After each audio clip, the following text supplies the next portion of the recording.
Olá pessoal, no vídeo de hoje nós vamos dar sequência aos nossos estudos do método de deslocamentos com mais um exercício resolvido.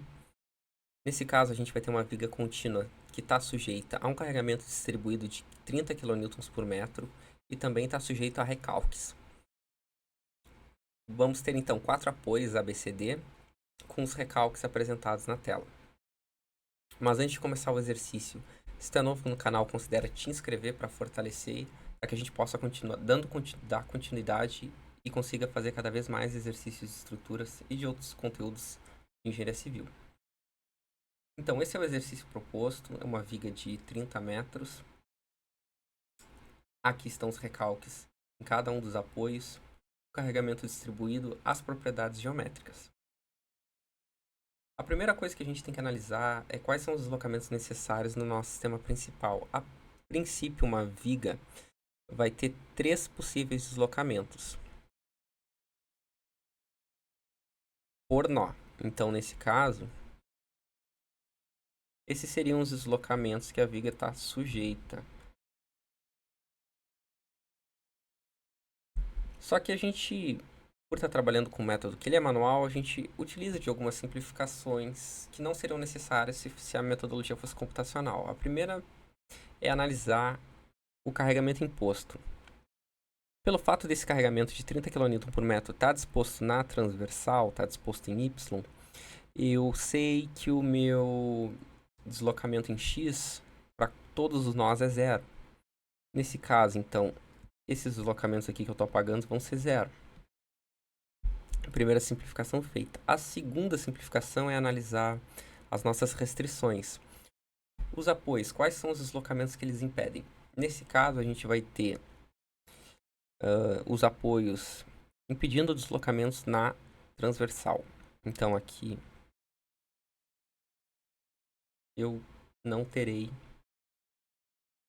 esses deslocamentos aqui. A última análise é a simplificação dos meus nós de extremidade, que pela compatibilidade da estrutura, o meu nó A e o meu nó D, eles são livres, os deslocamentos são livres para acontecer.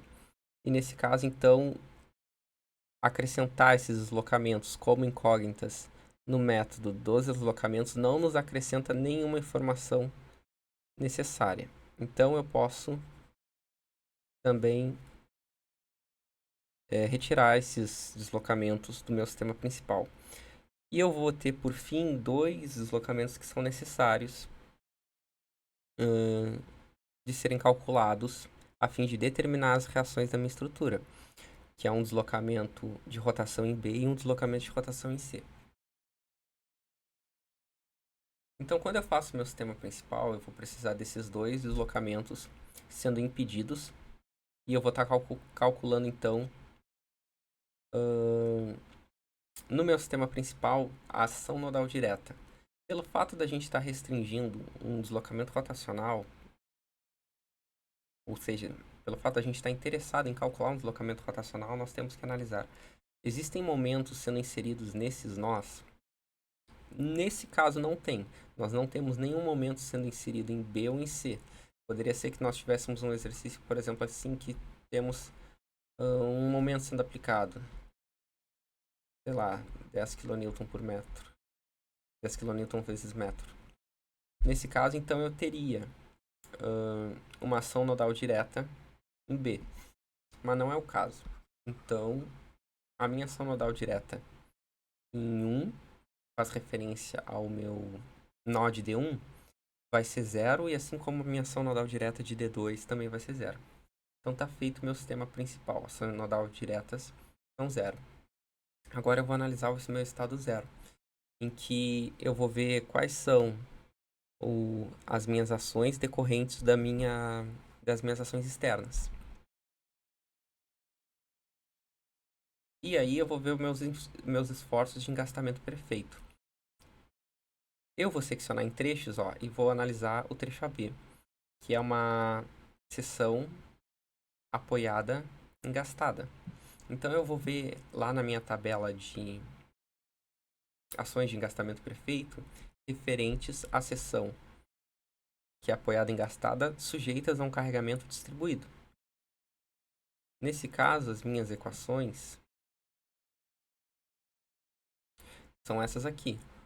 5pl sobre 8, a minha reação no engaste, 3pl sobre 8, a minha reação no apoio, e pl ao quadrado sobre 8, o meu momento no meu engaste. Então, 5pl sobre 8, 3pl sobre 8, pl ao quadrado sobre 8. Isso vai me dar, aqui ó, eu até botei aqui 5pl sobre 8, 3pl sobre 8, vai me dar referência a esses valores aqui, o 187,5, 112,5 e o menos 375. Agora, a gente analisa o trecho BC, que é uma seção limitada por 2 engastes nas extremidades. Então, a gente vai ter uma seção engastada com carregamento distribuído de 30 kN por metro. Se eu for lá nas minhas ações de engastamento prefeito, seria referente a essa seção aqui. Então, é essa seção aqui.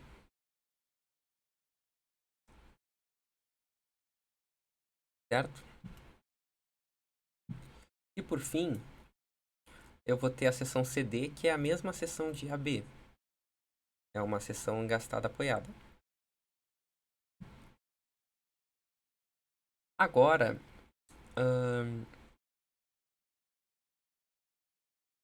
acontece que o meu estado zero ele vai ser uma somatória dos efeitos das ações externas dos recalques.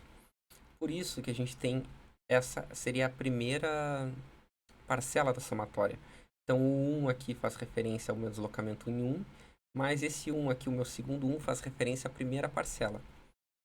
Só que eu vou precisar calcular as outras parcelas. A próxima é com relação ao recalque em A. E esse meu recalque ele é função do meu EI. Então, no sistema de unidades que a gente está utilizando força em kN e a minha inércia em metros na quarta. Então, o meu modo de elasticidade vai ser 30 vezes 10 na 6 kN por metro quadrado. E a minha inércia vai ser 5 vezes 10 na menos 4 metros na quarta. Então, o meu EI vai ser 15.000 kN vezes metro quadrado. Isso é necessário porque quando eu for lá quando eu for calcular as minhas reações decorrentes, se eu for na minha tabelinha de coeficiente de rigidez, por exemplo, aqui é o meu AB. É uma seção apoiada engastada. Então eu vou vir aqui na minha tabela do coeficiente de rigidez e aqui vai ser apoiado engastado.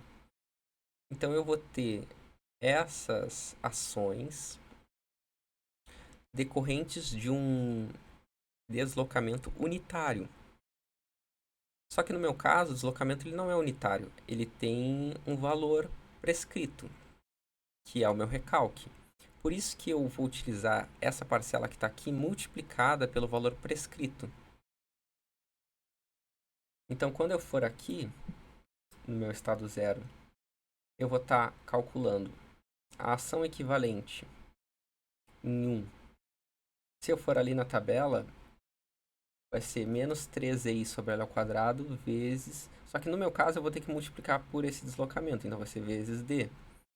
E eu vou ter então menos 3 vezes 15.000 divididos por 10 ao quadrado vezes o meu deslocamento, que é 12 milímetros. Então 12 vezes 10 dá menos 3. A minha reação em A vai ser menos 3i sobre L na terceira vezes o meu deslocamento. E a minha reação em B vai ser menos RA. Então aqui eu tenho a ação equivalente em 1, que é B, né? Que vai ser o menos 5,4. E a ação equivalente em 2, que é referente a C, que aí vai ser 0. Então agora eu calculei a minha segunda parcela referente ao estado zero. Agora eu vou para a minha terceira parcela. Nesse caso, eu vou ter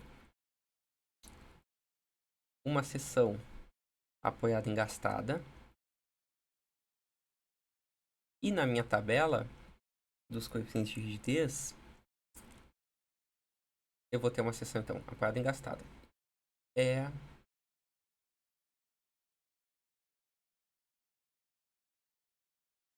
a mesma que está aqui, a seção apoiada engastada. E eu vou ter uma outra seção, que é engastada, que é essa aqui. Só que nesse caso, o meu deslocamento na transversal, ele está sendo aplicado na direita. Então eu posso ou pegar essa figura aqui e espelhar, ou inverter essa daqui com relação a y. Então tem essas duas opções. E nesse caso, então, eu vou ter essas ações decorrentes aqui. E aí eu calculo a ação equivalente em 1, que faz referência a B, que vai ser o somatório de duas parcelas, uma contribuição da seção AB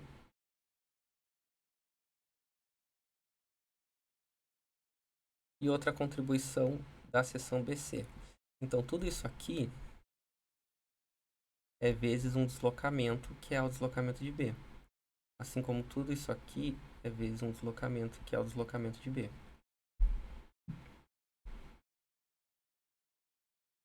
Já fiz a minha parcela referente ao recalque em B. Depois o recalque em C vai ser bem parecido. BC é uma seção engastada, CD é uma seção engastada apoiada. Então, na minha tabela, é aquelas mesmas duas. A minha seção engastada apoiada e a minha seção engastada.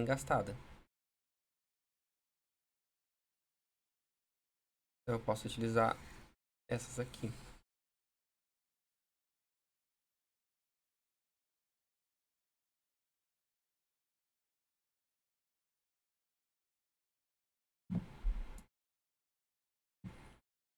E, então, depois de fazer essas parcelas, os recalques... por último, falta o recalque em D, que é uma seção engastada apoiada. E aqui, então, eu vou ter uma multiplicação pelo meu deslocamento. Então, eu vou ter 5 parcelas no meu estado zero. E agora eu posso fazer a sobreposição delas. A ação equivalente em 1 vai ser dado como somatório das 5 parcelas. E a ação equivalente em 2 vai ser dado como somatório dessas 5 parcelas também. Então, aqui estão os valores dessa sobreposição. E agora, essa é a diferença da questão. Agora a gente vai para o estado 1, que a gente vai aplicar um deslocamento rotacional em B, e nós vamos ver quais são as ações decorrentes dessa imposição. Então a gente vai calcular os coeficientes de rigidez. Nesse caso, a gente tem aquela seção que ela é apoiada engastada e uma seção que é engastada. Então, quando eu for analisar na minha figura, eu vou ter a minha seção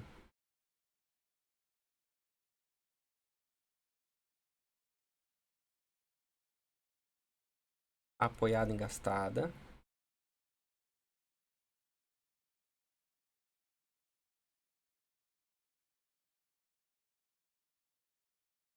E eu vou ter uma seção engastada. Sendo que nessa seção engastada, a minha prescrição da minha rotação unitária, ela tá na esquerda. Então vai ser essa aqui, né? Só conferindo.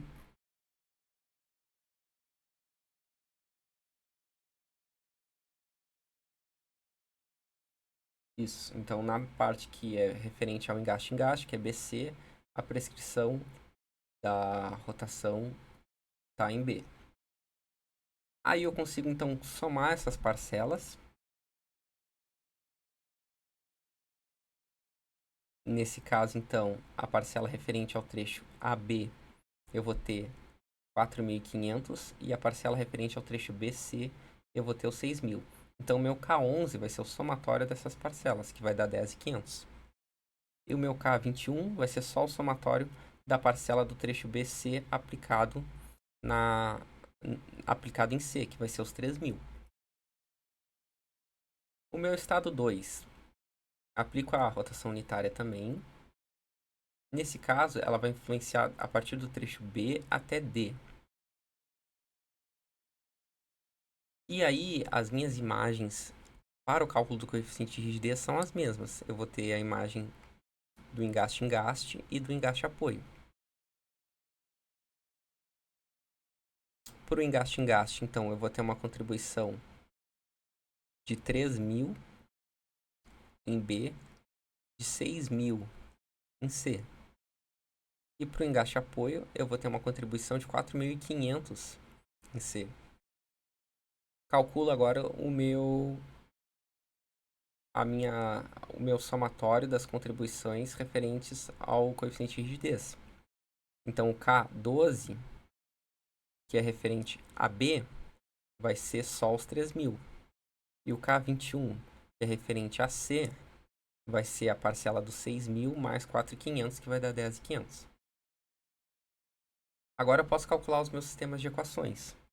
As ações nodais diretas que deu 0, as ações equivalentes que foram aquele somatório das 5 parcelas, os meus coeficientes de rigidez, os meus deslocamentos, monto esse sistema e acho quanto que foi os meus deslocamentos. Então eu vou ter 1,43 vezes 10 na menos 2 radiano e menos 1,32 vezes 10 na menos 2 radiano. Agora eu faço o cálculo das reações e dos momentos. Então aqui eu tenho a contribuição do meu estado 0.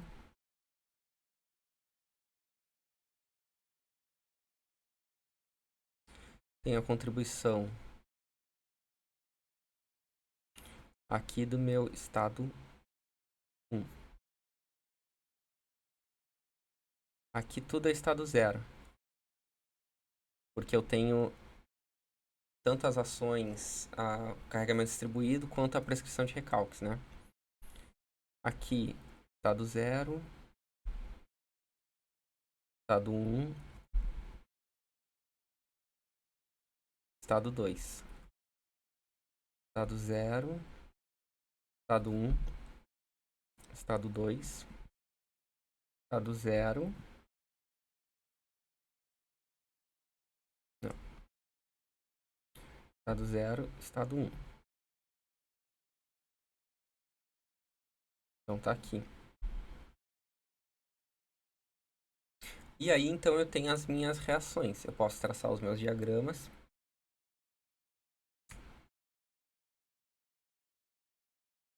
E era isso. Para o exercício de hoje, tivemos a novidade, então, de como é que a gente calcula no estado 0 a nossa prescrição de recalques.